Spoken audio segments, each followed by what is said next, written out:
Hey sahabat lunar, kembali lagi bersama saya di kelas biologi luar nalar. Nah, untuk pertemuan kali ini kita akan membahas pelatihan soal kelas biologi kelas 10 SMA, biologi kelas 10 SMA, yaitu tentang Kingdom Plantae. Nah, di sini saya sudah memiliki satu soal, di mana ini merupakan soal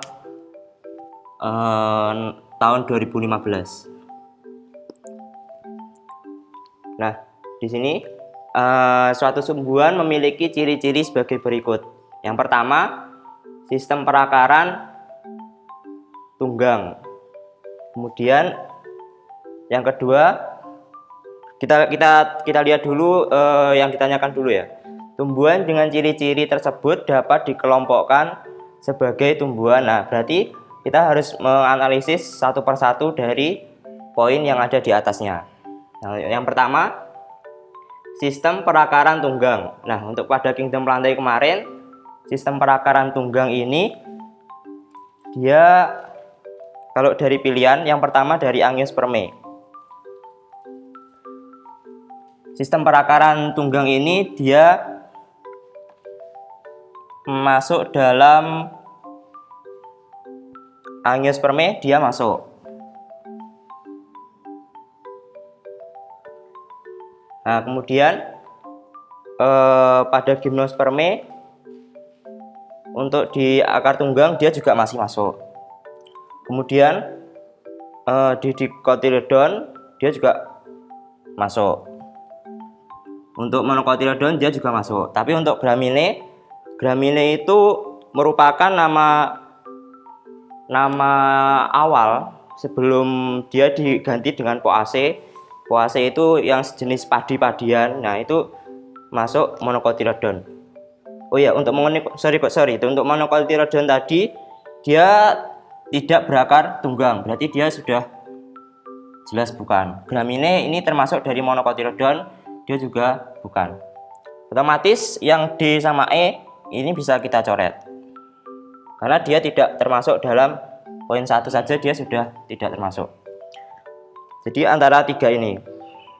Kemudian untuk poin 2, organ reproduksi berupa strobilus. Kata-kata strobilus ini sudah sangat menjelaskan dia itu termasuk dalam tumbuhan apa. Yaitu strobilus itu merupakan ciri-ciri dari Gymnospermae. Karena untuk Angiospermae itu dia sudah memproduksi bunga. Kemudian untuk Dicotyledon itu dia sudah masuk pada Angiospermae, jadi dia pasti menghasilkan bunga. Sedangkan untuk Gymnospermae itu untuk alat organ reproduksinya dia belum sampai memproduksi bunga dan dia masih organ reproduksinya masih berupa strobilus. Nah, strobilus ini ada yang jantan dan ada yang betina. Nah, dari sini kemarin sudah saya jelaskan, ini sudah kelihatan, berarti jawaban dari kita dari sini saja ini sudah kelihatan bahwa jawabannya adalah Gymnospermae. Untuk poin 3, 4, 5 dan itu pasti dia sudah benar. Kita cek ya.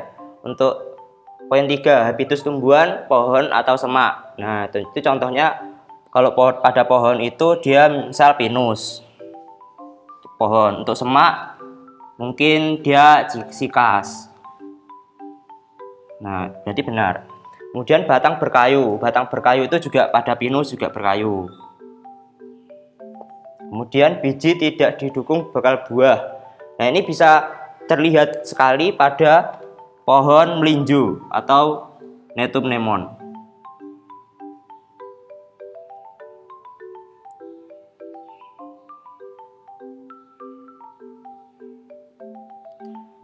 Nah, ini pasti benar kan? Nah, ini dari sini ini sudah kelihatan. Jadi kalau misalnya waktu ujian ketika sudah poin 2 dengan pertanyaan yang seperti ini, poin 2 ini sudah menunjukkan bahwa dia sudah masuk gimnosperme. Jadi poin 3, 4, 5 tidak usah diperhatikan lagi. Jadi langsung saja gimnosperme.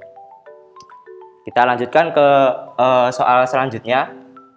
Nah, untuk soal selanjutnya, untuk soal kedua, ini saya punya satu soal lagi. Di sini ada 3 gambar. Di sini ada pohon pisang, kemudian ada padi, kemudian ada bambu. Nah, pertanyaannya, ketiga tumbuhan tersebut digolongkan ke dalam kelas yang sama. Katakannya ada kelas karena memiliki ciri-ciri yang sama, yaitu apa aja?